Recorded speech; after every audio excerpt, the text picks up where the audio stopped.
What's freedom? The desire to stand alone or the need to belong? Perhaps a bit of both. The little oasis that lies on the border of independence and bonding, the quest of a lifetime. Whatever it means to you, may you brew your own brand of happiness and freedom in the right amount. आज़ादी मिल जाए तो कितना आसान, पर छिन जाए तो कितना मुश्किल, कितना कॉम्प्लिकेटेड इमोशन लगता है। कभी कभी लगता है कि एक्चुअल में होती क्या है आज़ादी। कहाँ से कहाँ तक जाती होगी ये फीलिंग्स। इब्तिदा क्या होगी, इम्तिहान क्या होगी। कहाँ पहुँचकर हम कॉन्फिडेंटली ये कह सकते हैं कि अब हम फ्री हैं, अब हम आज़ाद हैं। टू बी वेरी ऑनेस्ट, मेरा मानना है कि हम कभी भी फुली फ्री फील नहीं कर सकते। हम जहाँ भी हैं वहाँ कुछ ना कुछ हमें रोक कर रखते हैं, हमें बांध कर रखते हैं। और वो कुछ भी हो सकता है, वो कोई भी हो सकता है। हमें कोई भी चीज़ बस तब तक खुशी देती है जब तक हमें वो मिल नहीं जाती। जैसे हम उसे हासिल कर लेते हैं, वो हमें कोई खैरात या कंपल्सन, मजबूरी, किसी तरह की ज़बरदस्ती लगने लगती है। जाने पहचाने चेहरे, आवाज़ें और जगहों से चिढ़ होने लगती है। तंग आ जाते हैं हम।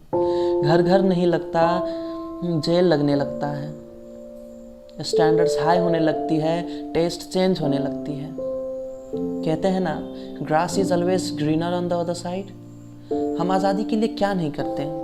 घर बदल देते हैं, घर का सामान बदल देते हैं, अंदर बाहर सब बदल देते हैं, काम बदल देते हैं, ईमान बदल देते हैं, ज़मीन बदल देते हैं, आसमान बदल देते हैं, देश भी बदल देते हैं, जहान भी बदल देते हैं, नाम बदल देते हैं, पहचान बदल देते हैं। क्यों? सिर्फ और सिर्फ इसलिए कि आज़ादी मिल सके। वो आज़ादी जो हमें अक्सर उन चीज़ों में नज़र आती है जो इंसानों को हासिल नहीं, या यूँ कहो जो है ही नहीं, जो केवल हमारी ख्वाहिश और आजमाइश के लिए बनी है, जो खूबसूरत तो है मगर हकीकत नहीं, बिल्कुल किसी मिराज की तरह। हम सब मिराज के पीछे पीछे चलते रहते हैं, भूखे रहते हैं, प्यासे रहते हैं, तलवे घिसते हुए बिना किसी होश आंधे नींद में चलते रहते हैं, ज़ॉम्बीज़ की तरह, चुपचाप, अकेले, पागल हो जाने की हद तक। पर वह कितना ही हसीन क्यों ना हो,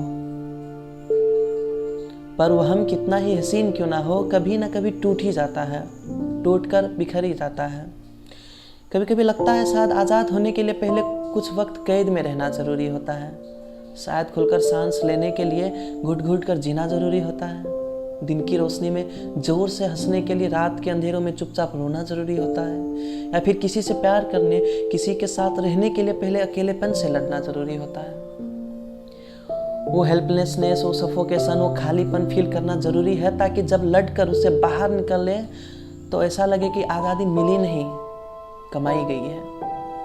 क्योंकि कभी कभी असली आज़ादी कहीं जाने में नहीं, कहीं लौट कर आने में होती है। आज़ादी, हम अक्सर आज़ादी के मायने खुद से जुड़े पैमानों में ढूंढते हैं। दुनिया घूम लेते हैं, लेकिन इतना नहीं करते कि एक दफ़ा आसपास देख लें, अंदर झांक लें, दिल के अंदर। वक्त ज़रूर लगता है, लेकिन शायद आज़ादी की यही स्पेशल बात है। आज़ादी की इंतहा ही विविधता है। आज़ादी कोई बहुत ग्रैंड या रोमांटिक इमोशन नहीं, बस एक फीलिंग्स है, बस सिंपल सी फीलिंग्स, जो किसी से दूर जाके नहीं, सबके पास रहने में है, जो अपनी गलतियों की माफ़ी मांगने, दिल से सॉरी कहने में है, जो टाइम में रेस लगाने में नहीं, उसके साथ फ्लो में बहना में है। आज़ादी तो इंसान के वजूद में है। जिंदा इंसान शायद मरते दम तक आज़ाद ना रहे, लेकिन आज़ाद इंसान मरने के बाद भी जिंदा रहता है। हम तो जिंदा भी हैं, आज़ाद भी। हम क्या खूब जिएंगे मेरे दोस्त, क्या खूब मरेंगे।